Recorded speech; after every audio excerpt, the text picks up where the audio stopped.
Close your eyes for a second and just let your breathing slow down like the whole world around you just hit pause. Now imagine everything you know starting to fade away, not all at once, but slowly, quietly, like a memory slipping into the background. The glow of screens? Gone. The constant noise of machines? Fading out. Even time itself starts to feel stretched and soft, like it's not rushing you anymore. And in its place, a whole new world begins to build around you, something that feels far away but weirdly real, like it's been there all along, just waiting for you to finally notice it. This isn't a dream, and it's not just some story you're hearing. This is a journey, one that pulls you into a life that existed way before the modern world ever showed up. A life that was slower, quieter, and honestly way more demanding than we usually realize. With your eyes still gently closed, picture yourself standing out in the open, somewhere in the United States back in the year 1812. The air feels clean, untouched, carrying this light, earthy scent of soil and wood. The ground under your feet isn't smooth or perfect, it's rough, natural, alive in a way that feels kinda unfamiliar compared to what you're used to. No tall buildings, no engines in the distance, no traffic noise, just nature moving at its own chill pace. A soft breeze brushes past you, bringing the sound of leaves rustling and birds calling out to each other, creating this calm, steady rhythm that fills the silence. And right here you start to realize something. This world isn't built for speed or convenience. It's built for patience, for being present, where every little detail actually matters and has its own time. As you slowly take a few steps forward, more of this world starts to show itself. In the distance, you notice a small group of wooden houses just sitting there quietly. Simple homes built with effort and care, reflecting the people who live inside them. Thin lines of smoke rise from their chimneys, drifting into the morning sky, letting you know the day has already started here. There's no rush, no pressure pushing people around. Just a steady flow, a natural rhythm guiding every movement, every task. You can feel it. Life here is deeply connected to nature itself, shaped by the sun rising and setting, not by alarms or schedules. But even though it all looks peaceful, there's a weight to it. Something quiet but real. Life here isn't easy. Every single thing, even the smallest task, takes effort. Every day is built on working, providing, and pushing through. The simplicity you see? It's not about comfort, it's about necessity. People depend on their own hands, their routines, their strength just to get by. There are no shortcuts, no easy hacks, just the same tasks done over and over again to keep life going. And still, inside all that effort, there's this quiet strength, a kind of resilience that comes from living close to the land and understanding how it moves. Standing there, fully pulled into this moment, a question starts forming in your mind. A simple one, but deep. What was life really like for the people living here in 1812, beyond the stories we hear? What did they feel when they woke up every morning, knowing their whole day would revolve around work, nature, and the limits of their time? What did their world actually look like from the inside, not from a distance, but as they lived it every single day? This journey isn't just about facts. It's about experience, stepping into their lives, seeing through their eyes, slowly, gently, until it starts to feel real. As you keep your eyes closed and let your mind settle deeper, you begin to feel something shift, like the world you were just imagining isn't just a glimpse anymore, but a full reality from centuries ago. This is America, but not the loud, busy, chaotic version you know today. Everything here feels simple, in sync with nature, shaped by human effort. The day begins with sunlight, and with it, every home, every field, every patch of forest slowly comes to life. You start to notice how even the smallest things carry value here. Every action means something. Every task has purpose. Every moment asks for effort to truly live it. The people here are fully focused on what they're doing, but what's interesting is, their busyness doesn't feel stressful. It actually creates this kind of harmony, something that feels calming. Everything is in its place. Every task has its time. Their daily life moves along with the sun. Kids play, sure, but early on they learn how to balance life and work. Men and women stay fully engaged in their responsibilities, but there's no chaos, no anxiety in it. Instead, there's this quiet, peaceful order that fills you with a sense of respect and wonder. You start to feel that every moment here is built on the foundation of real human living, not just comfort, but a mix of effort and responsibility. In the morning, when people step out of their homes, every move is intentional because their world depends on it. The farmer working in the fields, the woman carrying water, the person cutting wood, everyone is busy holding up their part of life. And you can feel it clearly. Everything is connected, human effort and nature moving together. This world doesn't just teach hard work, it teaches patience, consistency, and the value of small moments. The homes here are small and simple, but they hold real life inside them. Small windows but filled with light. Strong doors but welcoming. There's a soft, calm order in everything. People start their day with tea, breakfast, maybe some simple bread, but it's all done with care and effort that makes every moment feel meaningful. This is a world where even the smallest thing matters, where daily life flows like a story, not rushed, not pointless, just steady and real. Slowly, you begin to connect with this world. Every sound, every smell, every sight blends into your senses. The gentle movement of trees, the soft sound of water, birds singing quietly, it all pulls you deeper into this life. And that's when you realize, this isn't just a place. It's a full experience, something that touches your mind, your heart, even your soul. Everything big or small becomes part of a new reality for you. And little by little, you start finding your place in it. That feeling, that connection, that's the gentle introduction pulling you fully into the life of 1812. And now, with your eyes still closed and your breathing calm, you feel the noise of the modern world slowly fading away. The distractions, the convenience, all of it just disappears. Everything you knew from today feels like it's hidden behind a layer of fog. Around you, a new reality keeps building itself. This is the moment where time itself feels soft, where somehow, you've stepped straight into 1812 America. Everything feels grounded, real. And you're not just watching anymore, you're becoming part of it. With every breath, you go deeper into this world, every sound, every scent, every scene leaving a strong mark on you. Slowly, you begin to notice that this world isn't just about natural views or people working. Every moment here, every scene, is filled with different shades of time. The changing angle of sunlight, the movement of the wind, the shapes of trees and homes, everything pulls you deeper into a full experience. And the most surprising thing is, time here moves according to human life, not the other way around. Every task has its place, every day has its own story. In this moment, it feels like you're on some kind of magical journey, one that doesn't just let you see, but makes you feel, turning you into a part of this life with every passing second. At this point, you slowly realize that the world around you isn't just geographically different, it's socially and humanly a whole different reality. People are connected to each other in a quiet but strong way. Everyone is busy with their responsibilities, but there's still this natural harmony between them.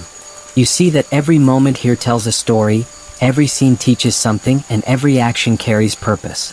This entire experience leaves a deep mark on your mind, and you start to feel that this world is alive in a very real way, shaped by time itself. Little by little, you begin to understand that this journey isn't just about observing, it's about becoming part of it. With every breath, you blend deeper into the life of 1812. Every sound, every scent, every scene sinks into your senses. And this feeling, this connection, makes you realize that this isn't just a glimpse of the past. It's a full experience, something that's affecting your heart, your mind, even your soul. Every moment, every interaction pulls you closer, and slowly, it feels like the walls of time around you are fading away. As you move deeper into this world, you start to feel that everything here is rooted in the land. The green fields, rows of trees, the rise of mountains, and the flow of rivers, all of it doesn't just complete the view, it defines life itself. People here are deeply connected to nature because the land is their home, their food, and their work. Every crop, every lake, every forest provides something essential for survival, and humans live in a quiet, natural balance with it. You slowly begin to realize that the land here isn't just a place. It's alive, guiding people's lives and setting the pace for everything they do. As you observe more closely, you notice that the land of United States looks completely different depending on where you go. Up north, there are cold, dense forests where the trees are tall, the ground is soft but uneven, and the air feels fresh and slightly damp. These forests don't just provide wood and resources, they also offer shelter and protection.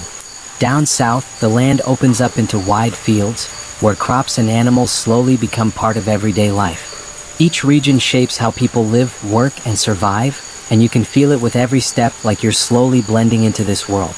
The quiet presence of rivers and lakes brings a strange kind of peace into your senses.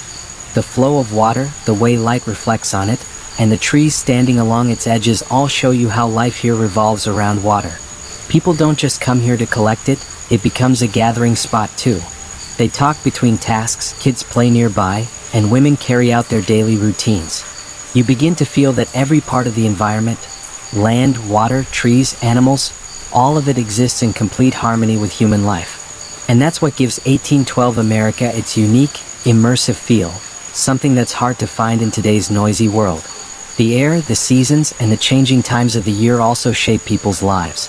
In winter, even with snow and harsh conditions, people keep going because that's just part of life. In summer, the heat and open land make work even more important and intense. Every day starts and ends according to nature's system. You realize that this world doesn't just show natural beauty, it acts like a guide for human life, setting the rhythm for every task, every day, every moment. It gives you a deeper understanding of how important the connection between humans and the land really is. And finally, when you look out into the distance, you understand that 1812 America carries its own identity in every region. Northern forests, southern fields, valleys, mountains, open lands in between. All of these different environments shape how people live, work, and build their lives.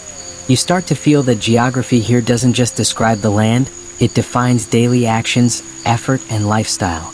And deep down, you realize something powerful, that even with time, the importance of land and environment never really fades. It remains the foundation of every society, every home, and every human life. As you continue stepping through different regions of 1812 America, you begin to notice that people's ways of living are closely tied to the land, environment, and social structure. Moving beyond forests and open fields, you see that there are two main ways of life here: city life and village life. People live differently depending on their needs and surroundings, but there's still an interesting balance between them. It all comes together like a complete picture, where land, environment, and human effort combine to shape different social systems. Life in the cities feels more structured and socially complex. Streets and town squares are filled with daily activity, where trade, shops, and markets bring people together. The environment feels a bit crowded, full of hustle, but there's still a rhythm that keeps everything moving smoothly. People are busy in different professions: craftsmen, shopkeepers, traders, each one playing their role in the social and economic system. Instead of being directly connected to the land, city life is more about human creativity, skill, and business. In contrast, village life moves at a completely different pace, one that stays closer to nature. People depend on the land, growing crops, raising animals, and living according to natural cycles. The roads, homes, and fields all reflect a calm, natural rhythm. People work steadily, and each person contributes to sustaining their family and community. Children's play and women's daily tasks are closely tied to the land and seasons, creating a simplicity that feels very different from the fast, busy city life. The connection between cities and villages is also meaningful. Cities depend on villages for resources, crops, animals, wood, and other essentials. In return, cities provide trade opportunities, tools, and sometimes necessary goods. It's a natural exchange that connects both lifestyles and builds mutual reliance. You can see that these different environments aren't separate. They're part of one continuous system, built on land, environment, and human effort.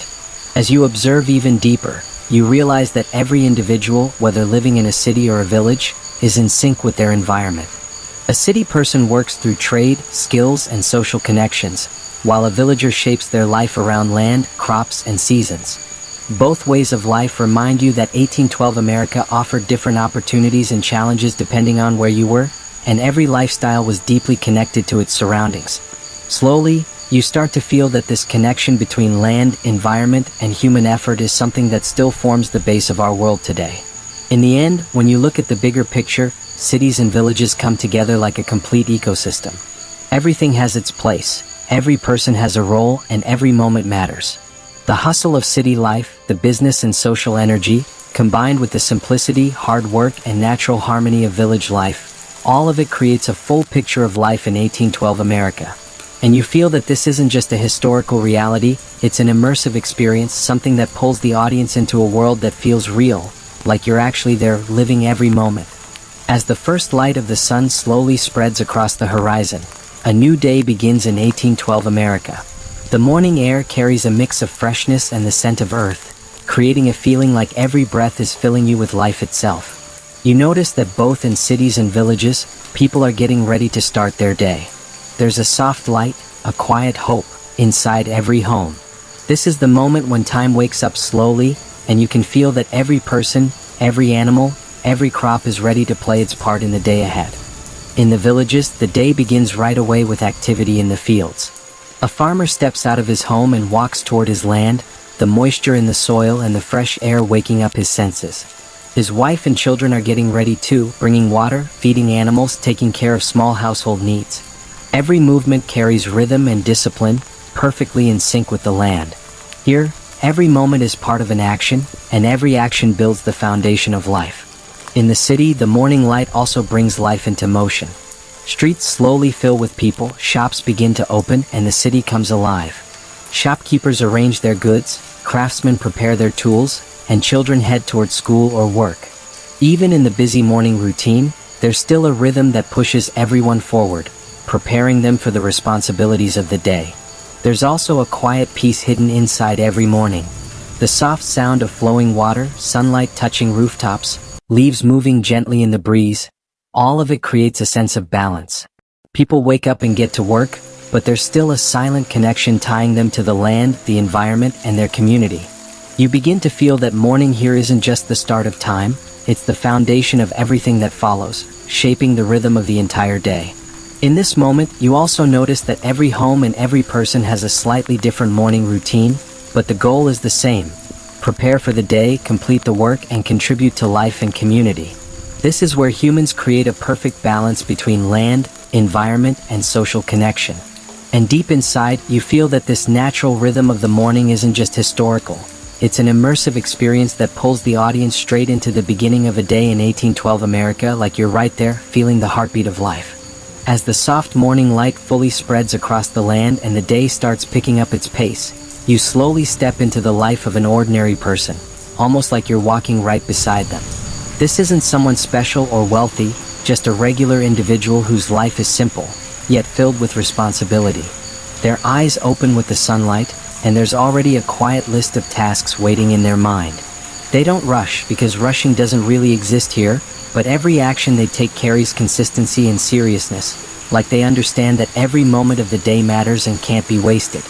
They step outside their home, and as you walk alongside them, you begin to feel that their life is built entirely on effort and routine.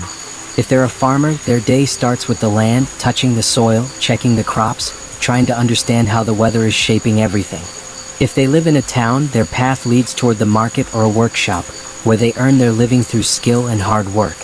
Either way, there's a clear purpose in their life, to provide stability for themselves and their family. There are no shortcuts here, no easy paths, just steady effort and patience pushing life forward. By the middle of the day, when the sun is higher and the light grows stronger, their activities become more intense and focused. They don't stop to rest for long, they keep going whether they're out in the fields, inside a workshop, or working through the busy spaces of a market. The movement of their hands, the pace of their steps, the seriousness on their face, all of it shows you how practical and real life is here. For them, time means work, and work means survival. There's no digital world pulling their attention away, no convenience making things easier. Everything depends on their own effort, and that's exactly what gives their life meaning. Even within the day, there are small pauses, moments where they sit with their family or quietly feel their own exhaustion. These breaks aren't long, but they carry a kind of peace and satisfaction that's hard to find in modern life. There's a quiet connection between people here, where words aren't always needed, just presence is enough. You start to feel that even with all its simplicity, their life holds depth, a balance between effort and calm. As the day continues, you realize that this daily routine isn't just repetition. It's a complete system, deeply connected to the land, the environment, and social relationships. Every day feels similar, but small differences and experiences keep life moving forward. Slowly, you begin to connect with this rhythm, and you start to feel how meaningful and complete this life really is. It's not just a historical reality, it's an experience that brings you closer to the core of human life itself, like you've become part of it and you're living every moment along with them. As the day moves forward and the sun spreads fully across the sky, you begin to feel that the most important part of life has started, the part everything depends on, work. In 1812 America, work life isn't separate from life, it is life. You're standing next to that same ordinary person, and now you start to experience their work up close. Their hands are covered in soil, their clothes are simple and worn with effort, and there's a seriousness on their face that shows this isn't just a responsibility, it's the center of their existence. Work here isn't about making money, it's about survival, and every day's effort keeps the next day alive. If you walk with them toward the fields, you begin to see that farming isn't just a job, it's a complete system tied to nature. Preparing the land, planting seeds, watering, and then waiting for the crops, it's a process that demands patience, effort, and hope. The farmer knows they don't have full control because weather, rain, and natural conditions can change everything, but still they show up every single day and give it their all. For them, the land isn't just soil, it's a living source that can give life if cared for the right way. Every step they take is based on deep understanding and experience, connecting them directly to the earth. But work life isn't limited to farming. In towns and small cities, people are working through their own skills. You step into a workshop where a blacksmith is shaping heated iron, each strike creating something new. Their hands are strong, their focus is sharp, and there's a rhythm in their work that pulls you in. Nearby, a carpenter is cutting and shaping wood, every line, every cut done with intention. Here, every profession feels like a craft, a mix of effort, patience, and skill that makes daily life possible. Even with how tough the work is, you start to notice something. People have a quiet relationship with their labor.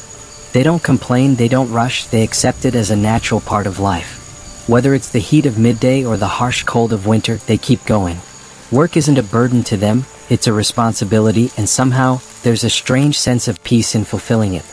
Sometimes they pause, take a breath, drink some water, and then get right back to it, like this cycle of life never really stops, it just keeps moving forward. When you take in the whole scene, you realize that in 1812 America, work life isn't just about effort, it's a full way of living that connects people to the land and to each other. Every person matters, every task matters, and every bit of effort pushes life forward. Slowly, you begin to understand that while there were fewer comforts in this time, people carried a strong sense of determination. And that's what gives this world its depth, something that often feels missing in today's fast-paced life. As you continue observing the way people work and live, you start to realize there's another important part of their life that ties everything together. Movement, travel, getting from one place to another. In 1812 America, transportation isn't fast or easy, it's slow, demanding, and built on patience. You're standing beside this same ordinary person, now preparing for a journey, maybe after finishing their work or heading somewhere out of necessity. And you can feel it, every journey here has a purpose because traveling without reason isn't just difficult, it costs time and energy. You notice that horses are a major part of life here, not just animals but trusted companions. A man prepares his horse, gently brushing it, tying supplies onto it, almost like there's an unspoken understanding between them. When he rides, there's a calm balance in his movement, and the journey doesn't feel fast, it moves in a steady rhythm. The sound of hooves, the dust rising from the ground, the soft wind moving around, all of it creates a scene that feels like more than just travel, it's an experience where every step moves in sync with time. Some people travel using wagons, which bring a different kind of journey. You see a wooden wagon being pulled slowly along a rough path by one or two horses. The wheels make a soft grinding sound against the ground, and inside there might be goods, crops, or even people. These wagons aren't just for transport, they become shared journeys, where people sit together and travel long distances. It's not comfortable, but there's patience in it, a natural pace that fits the life of that time. And then you notice as you move past these rough paths, the soft rhythm of horses, and the quiet creaking of wheels, you slowly find yourself approaching a different kind of place, a world that isn't just the end of a journey but the true center of life itself. These are homes, the places people return to after a long day of work, where their exhaustion fades, and where the quietest yet most meaningful moments of their lives unfold. You stand near one of these homes, built from wood, simple but strong, almost like the lives of the people inside. The walls aren't fully sealed, you can feel a slight breeze passing through, and the windows are small, letting in only as much light as needed. As you step inside, you notice there's no luxury here, nothing extra, just the essentials needed to live. And somehow, that simplicity reflects the true reality of this world. Inside these homes, life follows a certain order, where every person has a role and everything has its place. The beds are simple, often with multiple people sharing the same room, and the furniture is minimal but practical. You start to realize that comfort here doesn't mean what it does today. Comfort here means having a roof, a fire burning, and a safe space where a family can stay together. In winter, these homes become a source of warmth, and in summer, they provide shade. Each home is built according to its environment, and that's what makes it feel alive, not just as a structure, but as something that supports life itself. As you move a little further, you begin to notice the smell of food slowly spreading through the air. This isn't ready-made food, it's something that takes time, effort, and patience. A woman sits near a wooden stove, feeding the fire, carefully preparing a meal. The ingredients are simple, mostly things that come directly from the land: grains, vegetables, and sometimes meat. Cooking here isn't just a daily task, it's a responsibility tied directly to survival. Every bite is the result of hard work, and that's what gives the food its real value. The water system here is just as simple but just as important. You see people putting in effort just to collect it. Someone walks back from a nearby well carrying water, while another stands near a river filling containers. This water isn't just for drinking, it's used for cleaning, cooking, and daily life. The idea of hygiene exists, but it's basic, built around necessity rather than convenience. You begin to understand that every drop matters here. Water isn't something to waste, it's a resource people truly depend on. Finally, you notice the clothing people wear, and how it reflects their lives and environment.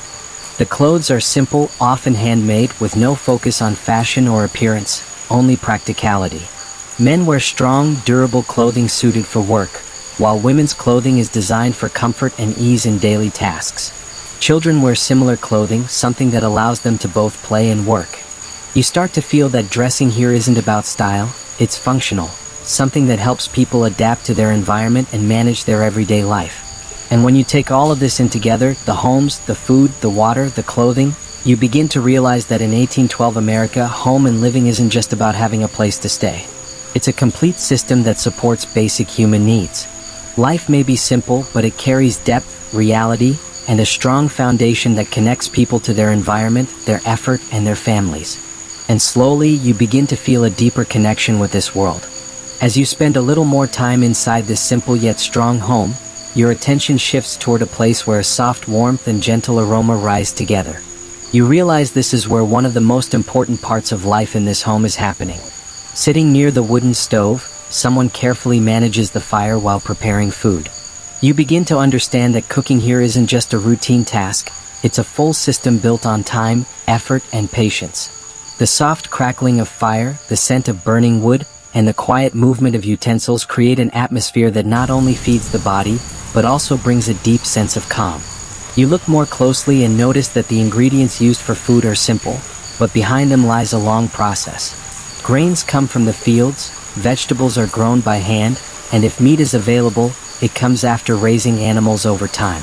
This means every meal carries days, weeks, even months of effort.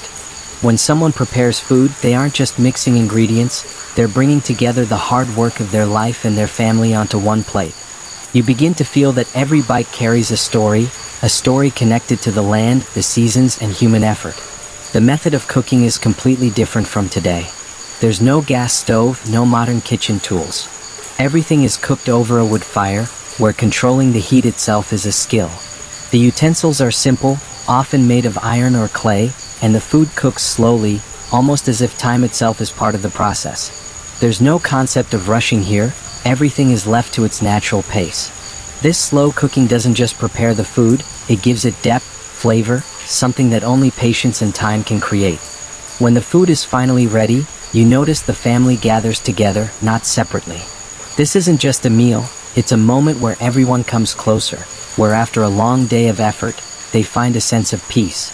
The conversations are simple, the voices are calm, and everyone values the moment. Food here isn't just about energy, it's about connection, emotional and social. You begin to feel that within this simple meal, there's a warmth that comes from shared effort and shared experience. And when you step back and see this whole system together, you realize that in 1812 America, food and cooking isn't just a necessity, it's a way of life. It creates a deep connection between the land, human effort, and family. Everything has value, every action has purpose, and every meal carries meaning. Slowly, you begin to understand that this simple cooking system reflects a world where people meet their own basic needs with their own hands, and in doing so, they experience the true value of life itself, a value that may have changed over time, but hasn't completely disappeared even today. As this simple yet meaningful moment of eating slowly comes to an end, and people begin setting their dishes aside, your attention naturally shifts toward another essential part of life, something that holds this entire system together: water. You start to realize that just like food required time and effort, water here isn't easily available either. It's a valuable resource, something people have to work for every single day. You notice a member of the household picking up containers and heading outside, and as you follow along, it becomes clear that collecting water isn't just routine, it carries a deeper importance. As you step outside, you see a well or maybe a nearby flowing stream where people gather to fill their containers. This isn't a quick or rushed task, it's slow, patient, almost methodical. Each person waits their turn, carefully fills their container, and then carries it back home. You begin to understand that every drop matters here because it's not just for drinking, it's used for cooking, cleaning, and daily life. That's why no one wastes it. They treat it with responsibility, like they know it's the foundation of their survival. When you return inside the home, you notice how carefully water is used, especially when it comes to cleanliness. The idea of hygiene exists, but it's nothing like the modern world. People wash their hands, clean their faces, and maintain basic cleanliness based on what's available. There's no running water, no modern bathrooms, everything is done in a simple, practical way. You begin to feel that cleanliness here is more of a habit shaped by necessity, not convenience. Washing clothes is another process that takes time and effort. You see someone sitting near the water, cleaning clothes by hand, dipping each piece again and again without any machines. It's not easy, but it's a part of daily life that can't be ignored. Bathing is just as simple, sometimes done in a river, sometimes with limited water at home. You begin to realize that hygiene here isn't a luxury, it's a necessity, and everyone does their best within their limits. And when you take a step back and look at this entire system, you begin to understand that in 1812 America, water and cleanliness aren't just basic needs, they're part of a disciplined way of life. Everyone understands the value of water and uses it carefully in every part of life. Slowly, you start to feel that this simple system teaches responsibility, patience, and respect for resources. Life here isn't easy, but it carries a certain truth, something real that shows itself in every drop of water and every small action, and you begin to feel closer to that reality. As you begin to understand this simple yet essential system of water and cleanliness, your attention slowly shifts towards something else: clothing. You start to notice that clothes here aren't just about covering the body, they reflect the conditions of life, the effort, and the environment. This isn't a world of fashion or display, there's no focus on colors or design. Every piece of clothing has a purpose, something that makes daily life easier. You look at an ordinary person wearing simple, durable clothes, and it becomes clear that style here is built on practicality, not appearance. Looking more closely, you notice that men's clothing is usually made from thick, strong fabric, designed to handle physical labor like farming or cutting wood. These clothes aren't new and they're not replaced often. They're used again and again until they're completely worn out. Their shoes are just as simple and strong, made for walking on rough ground and uneven paths. On the other side, women's clothing reflects the same simplicity and purpose: long, loose garments that allow comfort while handling daily responsibilities like cooking and household work. Every piece of clothing serves a function, and that function becomes its true form of beauty. You also begin to realize that many of these clothes are made at home or produced locally, which means each piece carries time, effort, and skill behind it. Making fabric, cutting it, and stitching it together is a full process, one that doesn't happen instantly. That's why people value their clothes. They take care of them, repair them when needed instead of replacing them right away. You begin to feel that clothing here isn't just a habit, it's a responsibility, where everything is used to its fullest life. Children's clothing reflects the same idea: simple, practical, made to allow both play and work. There's no special design or focus on style, just comfort and freedom. You notice how closely children are connected to their environment, and their clothing reflects that connection. It becomes clear that dressing here isn't just about appearance, it's functional, something that helps people adapt to their surroundings and manage their daily lives. And when you take in the full picture, you begin to understand that in 1812 America, clothing isn't just about wearing something, it reflects an entire way of life. Simplicity, durability, and necessity come first. There's no rush, no unnecessary change, everything is shaped by time, effort, and purpose. Slowly, you begin to feel that these simple clothes don't just cover the body, they tell a story, a story of human effort, environment, and the core principles of life. And in that moment, you realize that the simplicity of this world is actually its greatest truth and beauty, and with that feeling, you reach the end of this part, ready to move into the next chapter where even more aspects of life begin to unfold. As you begin to understand this simplicity in clothing and the effort behind it, your attention slowly shifts towards something that connects everything together: family. The bond that forms the foundation of this entire system. You begin to feel that in 1812 America, the family structure isn't just a social system, it's something essential, something without which life itself would feel incomplete. You look inside a home and see how every individual is connected, not just through love, but through shared responsibility. It's a system where everyone has a role, and everyone understands what they need to do for their family. You notice that multiple people live together under one roof: parents, children, and sometimes even elders, all sharing the same space. Privacy is limited, but in return, there's a strong connection that keeps everyone close. The day begins together and ends together, and both struggles and moments of happiness are shared. You begin to feel that this family isn't just a living arrangement, it's a support system, where everyone stands for each other no matter what. Within this structure, responsibilities are clearly divided, but not through force, through necessity. Each person contributes based on their ability and age, and that's what makes the system strong. Elders guide through their experience, parents teach life values, and children slowly learn the responsibilities they will carry in the future. It's a continuous cycle of learning and teaching, passed down from one generation to the next. You also begin to feel that family here isn't just about blood, it's about trust and cooperation. In difficult times, this family becomes protection, and in moments of happiness, they stand together. This bond isn't temporary or weak, it forms the base of the entire society, giving every individual a sense of purpose and identity. Slowly, you begin to understand that without family, life in this time wouldn't just be difficult, it would be almost impossible.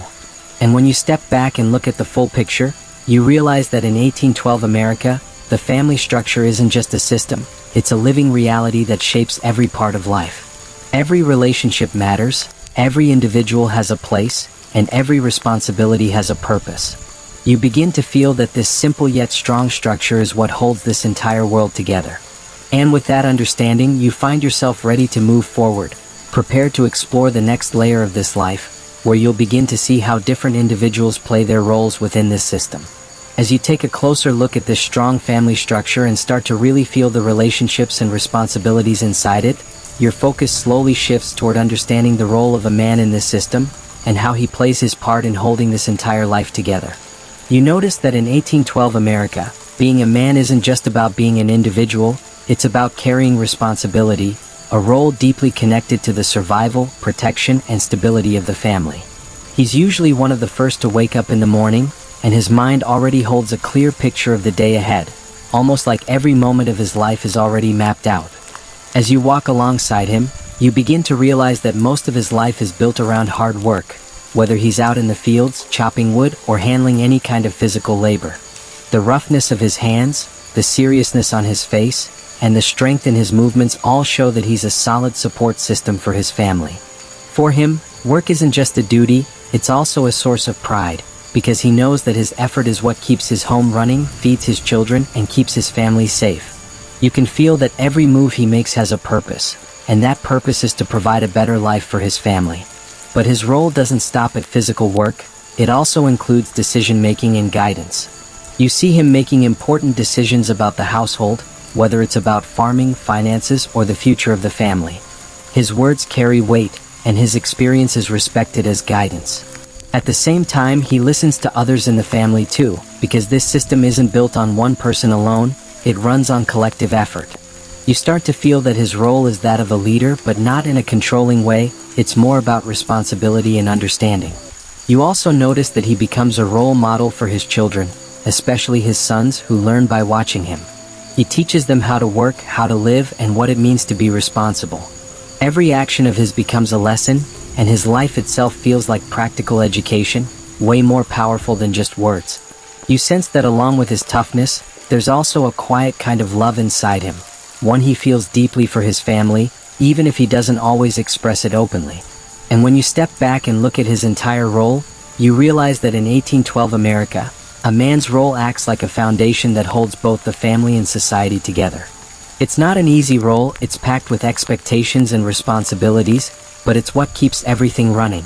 You slowly understand that in this time, a man is defined by his work, his decisions, and the sacrifices he makes for his family, and that's what gives him his place in society, a place that shapes not only his life but the lives around him too. As you begin to understand the man's role and responsibilities, your attention naturally shifts toward the role of a woman in this system, and how she quietly yet powerfully keeps everything together. You start to feel that in 1812 America, a woman's role is much deeper than it appears on the surface, because she doesn't just take care of the house, she turns it into a living, balanced, and functioning space. She begins her day quietly, often being the first to wake up, and her work continues throughout the entire day without pause, almost like her life is one continuous flow of responsibility. As you observe her closely, you realize that most of her time is spent inside the home, but this inner world is just as important as anything outside. She prepares food, keeps the house in order, manages clothing, and organizes the use of water, all the things that are essential to keeping a household running. Her hands are always busy, but her movements carry a calm confidence, like she's moving in a natural rhythm. You quickly understand that without her, this entire system could fall apart, because she's the one keeping everything in place inside the home. But her role isn't limited to household work, it also includes emotional support and upbringing.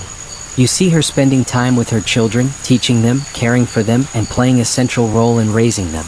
She doesn't just teach daily tasks, she passes on life values like patience, hard work, and caring for others. Her voice is soft, but her words carry meaning, and her presence creates a sense of comfort and safety for the children. You begin to feel that she acts like an emotional anchor in the family, holding everyone together. You also notice that she shares a silent partnership with the man, where both play their roles to keep life moving. She supports his work, prepares his meals, manages the home, and creates an environment where he can fulfill his responsibilities better. This relationship isn't built on words, it's built on actions, with a deep mutual understanding that keeps them connected. You feel that this partnership is what strengthens the entire social structure, because every role matters and every person is important. And when you look at the full picture, you realize that in 1812 America, a woman's role is like a quiet power, not always visible but felt everywhere. She doesn't just manage the home, she shapes a generation, builds an environment, and maintains a balance that makes life possible. You slowly understand that her identity in this time is defined by her effort, her patience, and her sacrifices, and that's what gives her a unique place in society, a place that may look simple on the surface, but is actually deep and essential. As you absorb this quiet yet powerful role of the woman, your attention slowly shifts toward the small footsteps that represent the future of this home and society, and you realize that children are also a key part of this system. In 1812 America, childhood isn't like it is today. There isn't much time just for play or comfort. Instead, childhood gradually blends with responsibility. You see a child waking up with their parents in the morning, starting their day with some kind of task, balancing between being a kid and learning responsibility. As you observe more closely, you see that a child's life is a continuous process of learning and working. A boy helps his father in the fields with small tasks like carrying water or handling seeds, while a girl helps her mother with household chores like cooking or cleaning. These tasks aren't seen as burdens, they're part of learning because this is how they prepare for their future. You realize that education here isn't limited to books, it's hands-on real-life learning that connects them directly to reality. But even with all this, there are still moments of joy and play in their lives, giving their day a sense of balance. You see children running in open fields, playing under trees, laughing together. These games are simple, with no toys or modern tools, but they carry a pure kind of happiness connected to nature.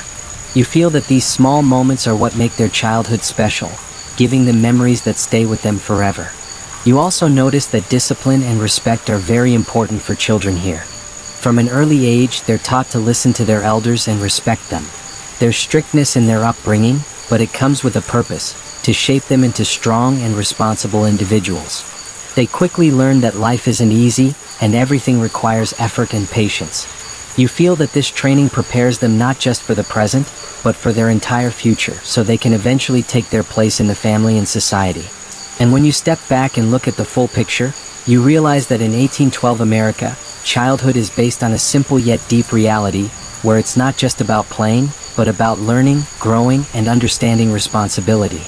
Every child is slowly moving toward becoming an adult, and each day brings them closer to that goal. You begin to feel that even though this life is tough, it carries strength, truth, and real experience, shaping these children into individuals ready for life. And that's what makes childhood in this era so unique and meaningful. As you begin to understand the lives of these children, where they're constantly balancing play, work, and responsibility, your attention shifts toward another important aspect, one that shapes their thinking, their future, and their understanding of the world, and that is the education system. You start to realize that in 1812 America, the education system isn't as organized or widespread as it is today. Instead, it's simple, limited, and not the same everywhere. In some areas, children get the chance to receive formal education, while in many places, learning stays within the home, and this difference creates completely different life experiences within the same society. You step into a small room being used as a school, where wooden benches are placed neatly, and a teacher stands in front of the children. There are no modern tools here, no advanced systems, just a simple setup where kids are taught how to read, write, and handle basic math. The teacher's voice is calm but clear, and the children listen quietly, almost like they understand how valuable this knowledge is. You begin to feel that education here is a privilege, not everyone gets access to it, and the ones who do truly value it. But not every child gets to go to school, especially those living in villages or those whose families depend on their help. For them, education happens at home, where parents teach them basic skills like counting, simple reading, or practical life lessons. This type of learning isn't formal, but it's real and practical, preparing them for everyday life. You start to realize that here, education isn't just about books, it's about understanding life and learning how to live with it. You also notice that the goal of education isn't just gaining knowledge, it's about building character.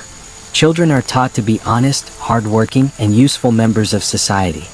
Discipline, respect, and responsibility are all part of their learning, slowly becoming a part of who they are. Whether it's a teacher or a parent, the goal stays the same, to raise strong, responsible individuals who can handle their lives and support their families. And when you look at this whole system together, you realize that in 1812 America, the education system may be simple, but it carries a deeper purpose. It doesn't give equal opportunities to every child, but wherever it exists, it becomes a tool for improving life. You slowly begin to understand that education here isn't just about reading and writing, it's about understanding life, adopting its values, and becoming a better human being. And that's the foundation that prepares these children for the future, a future where they will become part of the same system and carry it forward. As you move forward, understanding this system of education and upbringing, you begin to realize that these individuals are not limited to just their homes, they're part of something bigger, a community, a network that connects people and gives their lives a shared meaning. In 1812 America, community life acts as a core pillar, where everyone knows each other, understands each other's situations, and stands by one another in times of need. You find yourself standing in a small town or village, where people meet, talk, and handle everyday matters together.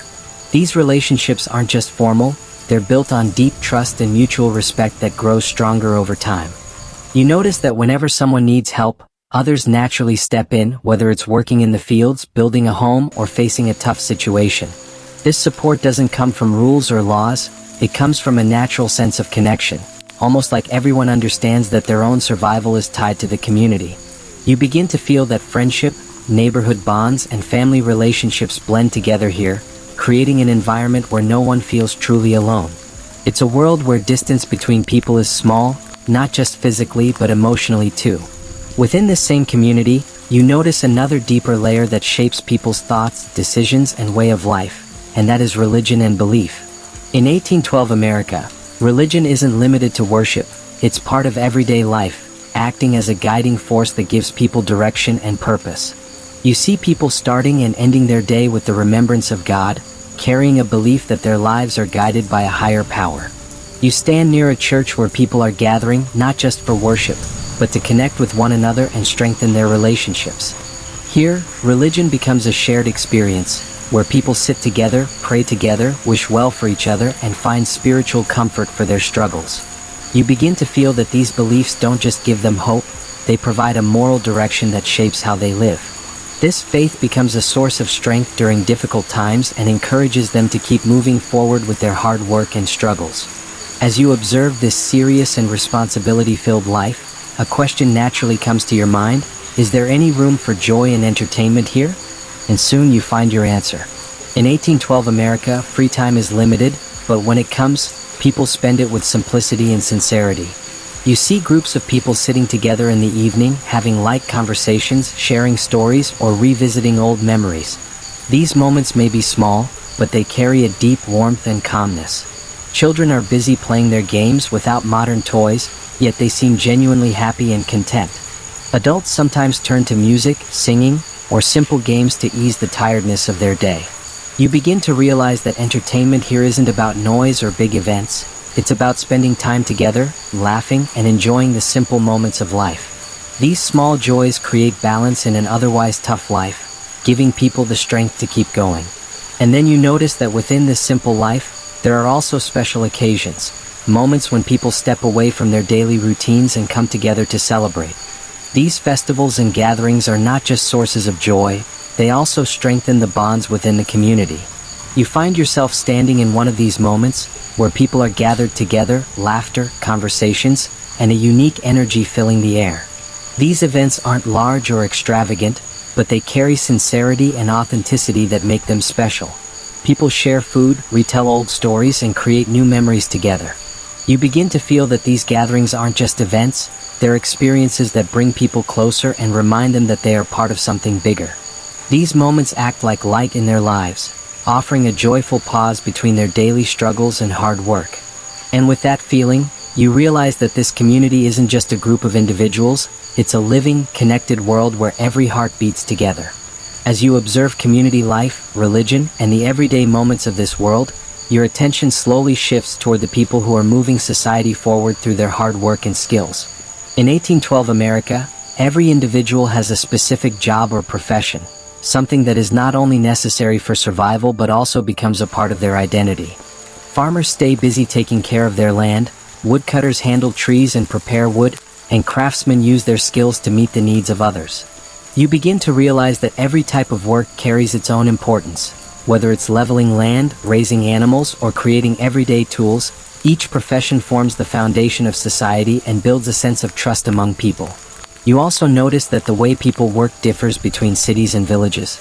In urban areas, people are involved in a wider variety of professions like shopkeeping, small businesses, or early forms of industry, while in rural areas, most people work on farms and fields. You see that people wake up early in the morning, work throughout the day, and by evening, their lives depend on the effort they've put in.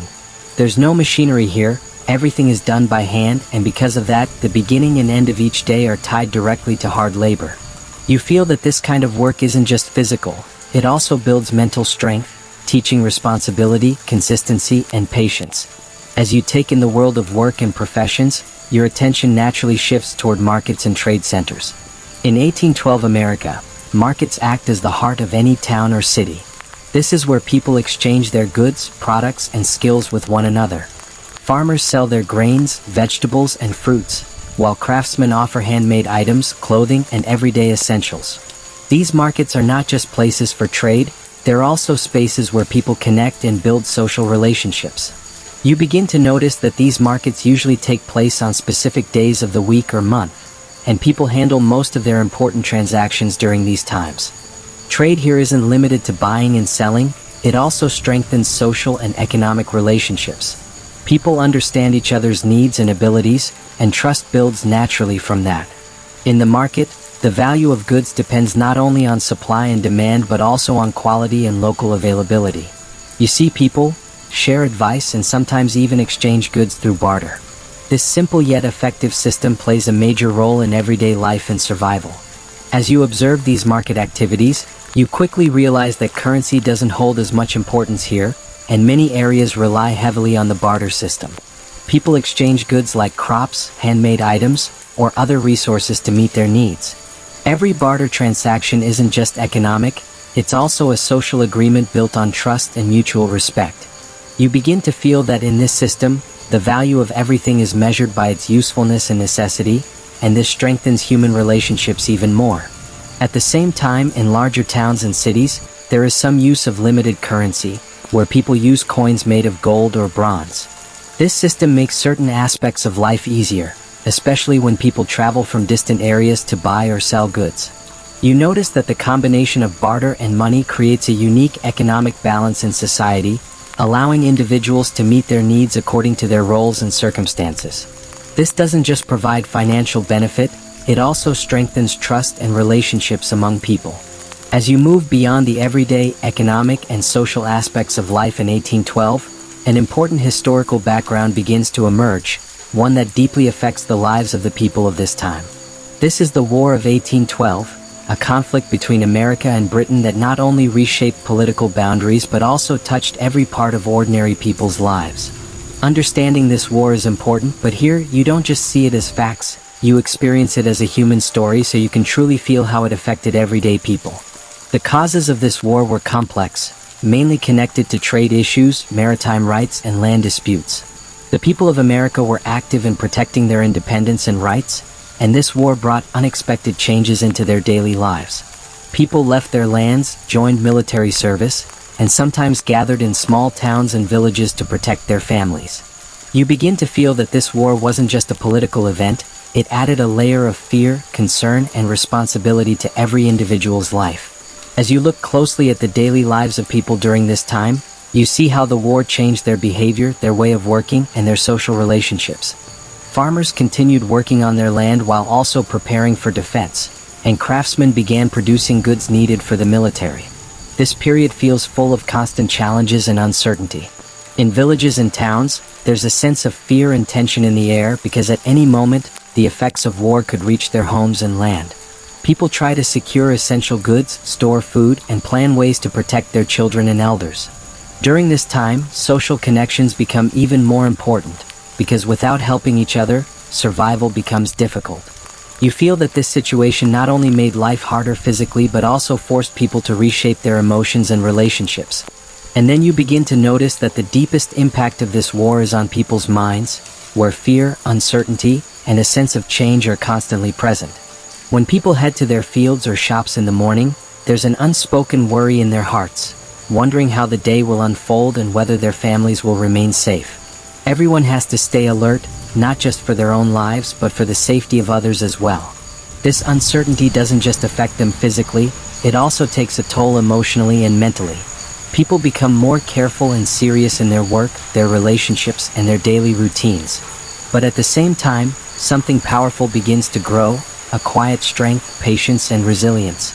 People understand that only through hard work, cooperation, and faith can they get through this difficult time. This war changes every part of life and teaches them that without humanity, unity, and perseverance, survival simply isn't possible.